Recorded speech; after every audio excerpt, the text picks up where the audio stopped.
Roll in the city where the deals get done. Hey, numbers second to none.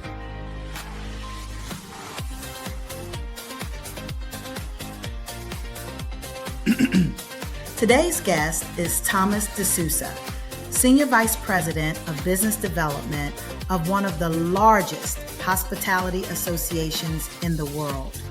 We'll explore workforce innovation and the future of hotel ownership in America. Want to learn more? Roll with us. I asked Thomas about his start in the hospitality industry. Here's what he had to say. So I kind of grew up in the restaurant business. I had an uncle who family still owns a catering facility outside New York. They have it for about 74 years now.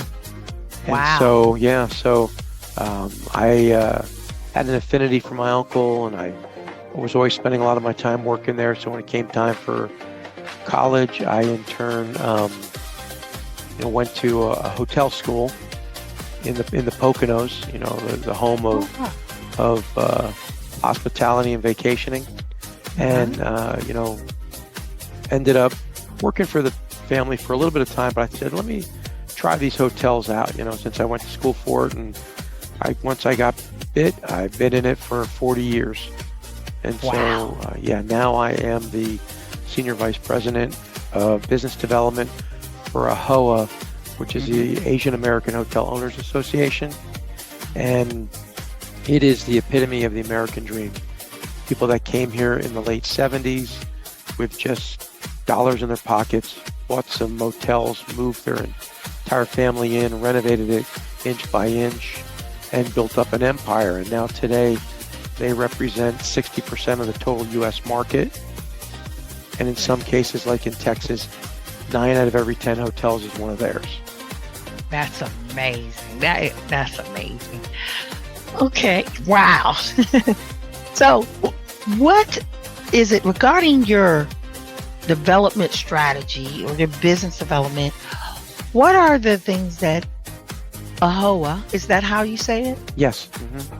AAHOA strategic priorities for business development in the coming years? What kind of things are you guys doing now? So we're a member-based association. So you have to own a hotel to be a member, and it's really member-centric. We offer education, we offer certification, legal ice as it relates to, stomping on Capitol Hill or regional issues. We have a government affairs team. We also do, quite a bit as it relates to working with industry partners that are businesses to try to offer our owners the best financial deals, as it relates to buying goods, etc. So we leverage the size of the group in order to negotiate great discounts for the ownership groups. Okay. So there is power in numbers. We all know that.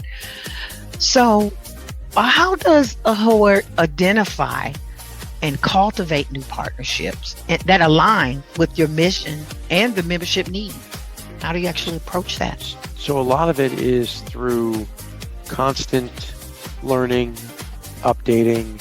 We have advocacy groups from all different levels of the hotels, and we try to make sure that we are in touch with what their current needs are. Like right now, in the hotel business, the top line revenues aren't growing as quickly as the bottom line revenues.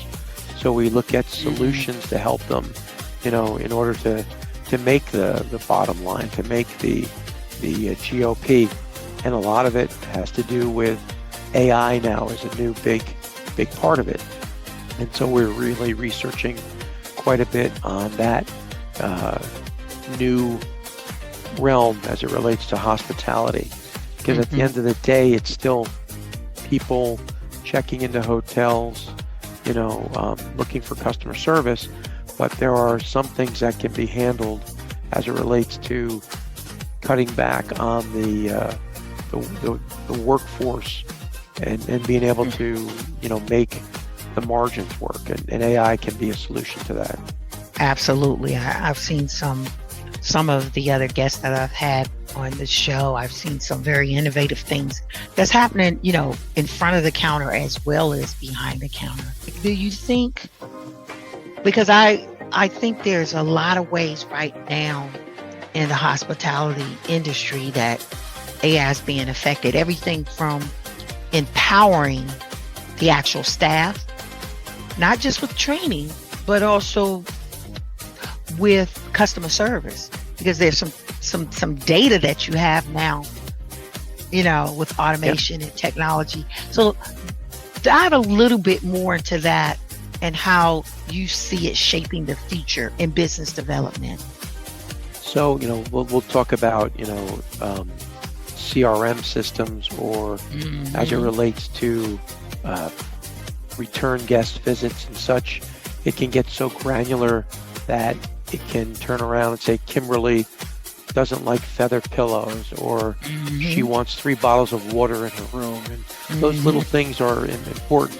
Right now, when you walk into some of the branded hotels like Marriott, Hilton, etc., you come in, it has your name on the TV set, you're streaming, your Netflix pops up, everything pops up, and you feel like, hey, you're part of the home. Well, for some of the independent hotels, they might not be able to afford that technology, but what they can do is they can get that rich data that helps you feel welcomed, helps you get those things you like. For example, back in the day, people used to always have like a VIP cheese platter with, a split of wine, etc. Well, some people don't drink, and it's wasted. Other people maybe don't have a tolerance for cheese. Well, right now we can have it tailored to almost anything, and the AI works it into the reservation, gives you ample time. You could even look and see if there's a pattern that you have 12 people requesting something, so your purchasing can be done at a gross and a savings. It's unlimited. It is. It's amazing the things they could do. Are you guys actually recommending that for your members?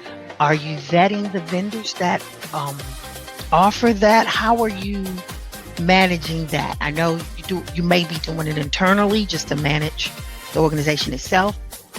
And are you recommending those kind of things or vetting those kind of things for your members? Yeah, right now we're vetting. We're meeting with all different types of people. We try to create like a suite of services for our owners. And so with AI being, on the newest thing on the shelf, you have to make sure that people can do what they say they can do. The data is true and rich, and it really encompasses more than just that. I mean, for the sake of forecasting, reservations, things like that, AI is a great tool for that as well. And all that equates down to savings, because if you can eliminate, 4 hours a day of what the general manager might have to do as it relates to, reservations or VIP service, etc., they can get back to other things that they need to free up, since the staff is pretty lean since COVID. Yeah, absolutely. And that's where I see it too, even in our business and what we do with clients. So you either saving time, money, or both, and so that makes a lot of sense. So now I just wanted to kind of get an idea about the membership value and growth. How does AAHOA support the members in scaling their business and achieving growth in such a competitive market? Well, we have quite a few offerings. One, we have the AAHOA Marketplace, which is a GPO that, again, gets them quite a few discounts on a lot of goods and services. We have something called AAHOA Lending, which helps them, in this economy. It's difficult to get, a loan with the basis points being so high. And so we have the ability to scale that for them, which is a really big thing. And then again, with that training, we also nurture the next generation. We have something called HYPE, which is our young professionals group. And so it keeps them involved. The first generation I mentioned, they actually moved into the hotels, the whole family, they worked it. Second generation, they actually bought properties and worked that. The third generation, they really want to do mixed use developments and bigger things, and they don't want to be tied to the property, so they use third-party management deals as well. Other people to manage those assets so they can develop those mixed-use developments. Makes sense. So what would you think the most significant challenge would be for a AAHOA member in business growth? How is the organization addressing those things? What's their biggest challenges that you're commonly, I know there's a lot of host of things you do, but what would you say is a repetitive and one of the biggest challenges that your members may have? I think labor is one of the biggest things. A steady labor force. The hospitality business is fairly transient, and so that's a big issue, and that's why I talked about AI as a solution for that.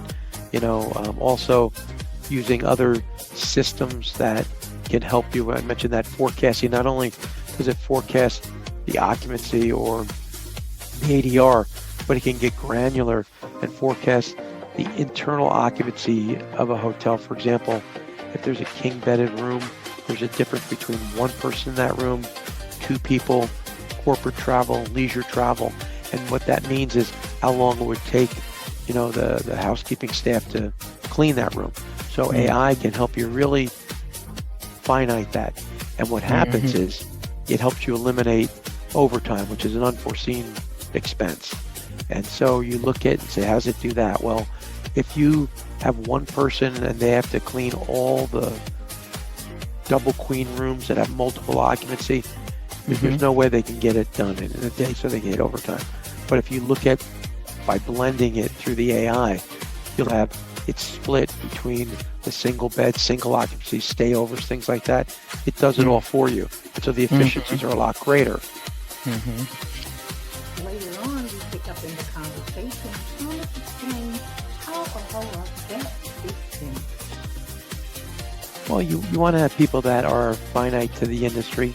That's one of the biggest things. The second thing is you want to look at some of your existing partners and see if they have the ability to take on that other part of the data mining, and keep those relationships going. And you also want to make sure that it's something that is secure and PCI compliant and safe. So there's quite a few different buckets that have to be checked off. So Thomas, what do you think about the AI revolution? Do you think that it's a fad, or do you think it's something that the hospitality industry is going to adopt? Well, give me your insights on that. It's really come full circle. Before, it was kind of like a novelty, and now it's here and it's here to stay. A must. Yeah, and all these data centers are popping up left and right, and now everyone was afraid of the grid, handling the data centers. But I think there was some legislation that says if you want to build a data center, you have to build your own power with it, and so it's here to stay. Because I thought, hey, but if the grid can't handle it, this is never going to work, and but now that they have that in place, so it's not a novelty. It's here to stay. I mean, it's just like as simple as this. Years ago, when people had camera systems, like surveillance systems, and they turned around and they only record on motion. That's a form of AI. People don't realize that. It's telling it, it's giving it intelligence to say, unless something moves, don't record. That's simple. As you see with Waymo, you get in a vehicle and it drives itself. That's AI. It's these cameras that are looking all around it. It's mapped out a grid. From the grid, it's looking at a satellite. It looks in more directions than a human could ever do. And so it's something that they said autonomous vehicles would not be around till 2030, well, they're already here. They're here. And so how do you deal with them? Like, how do you take care of that kind of stuff? And so it's something that we have to either embrace or fail, because if you don't, it's going to not make you be as competitive. So your smartphone is your key. You walk into a hotel, you don't even have to stop at the front desk. You're pre-checked in on your phone. It tells Kimberly to go to room 412. She puts her phone up against the lock and opens up. She walks in the room. The phone senses the heat light power, turns on to her desired temperature, 72 degrees. TV's on, her favorite show. Those are all things that are here now. We took a moment out of the interview to play Hospitality Hot Seat. Thomas and I had fun. Check it out. Today we're going to play Hospitality Hot Seat. And Thomas, are you ready to play? Ready to play. Okay, there's 5 questions in Hospitality Hot Seat, and I'm going to start with number 1. Okay, one hotel amenity every property should stop overlooking. Go. The soap. Okay, number 2. What matters more in 2026? Better tech stack or better staff culture? Go. Better staff culture. All right. Number 3. Boutique charm or branded efficiency? Branded efficiency. All right. Number 4. Fastest win for owners, direct bookings or operational savings? Operational savings. Okay. Number 5, and last question. One hospitality trend you think people are underestimating?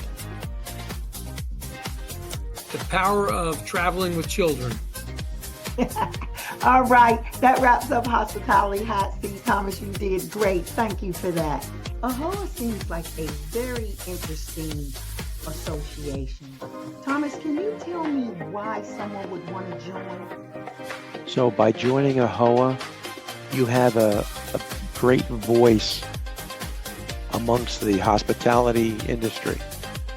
And so AAHOA is an advocate for our members, and AAHOA is also a source for knowledge, training, certification, and a safety net.